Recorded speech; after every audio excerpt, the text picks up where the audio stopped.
Fascist Sheikh হাসিনার দীর্ঘ ১৬ বছরের শাসনামলে বিএনপিকে নেতৃত্ব শূন্য করতে কাজ করেছে আওয়ামী লীগ। খালেদা জিয়ার বিরুদ্ধে মিথ্যা মামলা দিয়ে জেলে আটকে রাখা ও তারেক জিয়াকে শতাধিক মামলা দিয়ে দেশে ফিরতে না দেয়া সবই করেছে শেখ হাসিনা। প্রথম আলো হাসিনার থেকে কম যায়নি। বিএনপিকে ধ্বংস করতে সূক্ষ্ম পরিকল্পনা ছিল প্রথম আলোর, যার শুরুটা হয় ২০০১ সাল থেকে। সে সময় নিরঙ্কুশ জয় পেয়ে সরকার গঠন করে বিএনপির নেতৃত্বাধীন ৪ দলীয় জোট, যা মেনে নিতে পারেনি আধিপত্যবাদে বিশ্বাসী ভারত, মেনে নিতে পারেনি প্রথম আলো। নানা রকম ষড়যন্ত্রমূলক খবর ছেপে ৪ দলীয় জোট সরকারকে বিতর্কিত করার ষড়যন্ত্র শুরু করে প্রথম আলো। ২০০১ সাল থেকে ২০০৬ সাল পর্যন্ত প্রথম আলোর সংবাদ বিশ্লেষণ করলে দেখা যায় এ সময় বিএনপির বিরুদ্ধে প্রায় ১,০০০-এর বেশি দুর্নীতির খবর ছাপে পত্রিকাটি। এর মধ্যে ৩৩৮টি ছিল লিড নিউজ। বিএনপিকে নিয়ে প্রথম আলোর প্রকাশিত বেশিরভাগ খবরই ছিল ভুয়া ও মন গড়া। পরবর্তীতে আইনিভাবে এসব অভিযোগের সত্যতা পাওয়া যায়নি।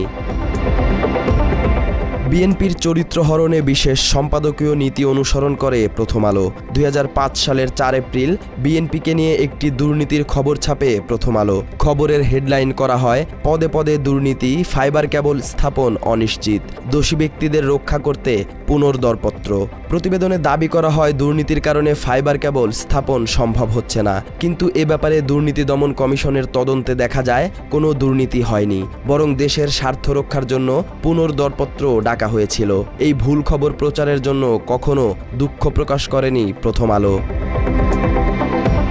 বিএনপি ক্ষমতা থাকা অবস্থাতে ২০০৫ সালে আরও একটি দুর্নীতির প্রতিবেদন প্রকাশ করে প্রথম আলো। হেডলাইন করা হয়, দুর্নীতি, বিশ্বব্যাংক টাকা ফেরত চায়। এই রিপোর্টে দাবি করা হয় পৌরসভার সেবা, স্বাস্থ্য ও জনসংখ্যা এবং জাতীয় পুষ্টি কর্মসূচির ৩টি প্রকল্পে ৬ কোটি ৮০ লাখ টাকার অনিয়ম হয়েছে। পরবর্তীতে তদন্ত করে দেখা যায় এসব অভিযোগের সত্যতা নেই। এছাড়া জোট সরকারের আমলে বিএনপিকে বিতর্কিত করতে মন গড়া দুর্নীতির খবর ছাপত প্রথম আলো। ৪৫ মন্ত্রী, প্রতিমন্ত্রীর প্রকল্পের গাড়ি ব্যবহার, প্রতিমন্ত্রীর জন্য নাইকোর কোটি টাকা দামের গাড়ি, ট্রান্সপারেন্সির সূচকে বাংলাদেশ টানা ৫বার শীর্ষ দুর্নীতিগ্রস্ত দেশ, অভিজাত এলাকায় এবার বিএনপি পল্লী, এ ধরনের শিরোনামে খবর ছাপত প্রথম আলো। যদিও পরবর্তীতে তদন্ত করে এসব অভিযোগের কোনো সত্যতা প্রমাণ করা যায়নি।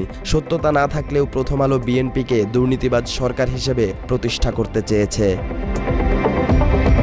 বিএনপির বিরুদ্ধে প্রথম আলোর এমন চমকপ্রদ দুর্নীতির খবরের সত্যতা না থাকলেও প্রথম আলো তা ছেপেছে, যার আরও একটি দৃষ্টান্ত উদাহরণ বিএনপি জোট সরকারের স্বরাষ্ট্রমন্ত্রী লুৎফরুজ্জামান বাবরকে নিয়ে দুর্নীতির খবর ছাপে প্রথম আলো। তাদের প্রথম পাতায় ছাপা এই খবরের হেডলাইন করা হয়, পুলিশ নিয়োগে দলীয়করণ ও অর্থের লেনদেন হয়েছে, ৮০% পুলিশ নিয়োগ পেয়েছে টাকার বিনিময়ে, বাকিরা বিএনপির দলীয় লোক।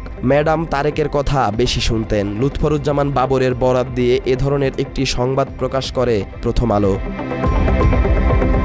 প্রতিবেদনে দাবি করা হয় রিমান্ডে থাকা অবস্থায় বাবর এমন স্বীকারোক্তি দিয়েছিলেন, কিন্তু বাস্তবতা হলো আদালতে কোনো নথিতেই রিমান্ডে বাবরের এমন জবানবন্দির কথা উল্লেখ ছিল না। তাছাড়া রিমান্ডের বক্তব্য গণমাধ্যমে প্রকাশ দণ্ডনীয় অপরাধ। পুলিশ নিয়োগের দুর্নীতির বিষয়ে দুর্নীতি দমন কমিশন যে অনুসন্ধান করেছিল ২০১০ সালে, সেই অনুসন্ধানের ফলাফল ছিল শূন্য।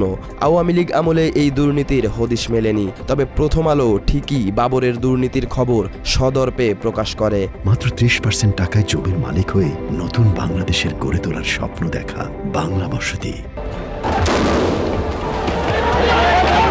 ২১ আগস্ট গ্রেনেড হামলা নিয়েও নাটক সাজিয়েছে প্রথম আলো। ২১ আগস্টের ঘটনায় বিএনপি চেয়ারপারসন বেগম খালেদা জিয়াকে সরাসরি অভিযুক্ত করেন প্রথম আলোর সম্পাদক মতিউর রহমান। ২১ আগস্ট এক কলঙ্কিত অধ্যায় শিরোনামে খবর প্রকাশ করে প্রথম আলো। পত্রিকাটির সম্পাদক মতিউর রহমান নিজে এই প্রতিবেদন লেখেন, যেখানে তিনি বলেন, জোট সরকারের সাবেক প্রধানমন্ত্রী বেগম খালেদা জিয়া প্রতিরক্ষা গোয়েন্দা মহাপরিদপ্তরকে সে সময়ে ২১ আগস্টের গ্রেনেড হামলা সম্পর্কে কোনো তদন্ত করতে নিষেধ করেছিলেন, যা একেবারেই ভিত্তিহীন। তৎকালীন প্রধানমন্ত্রী বেগম খালেদা জিয়া ২১ আগস্ট হামলার তদন্তে আইন শৃঙ্খলা বাহিনীকে সর্বাত্মক নির্দেশ দিয়েছিলেন।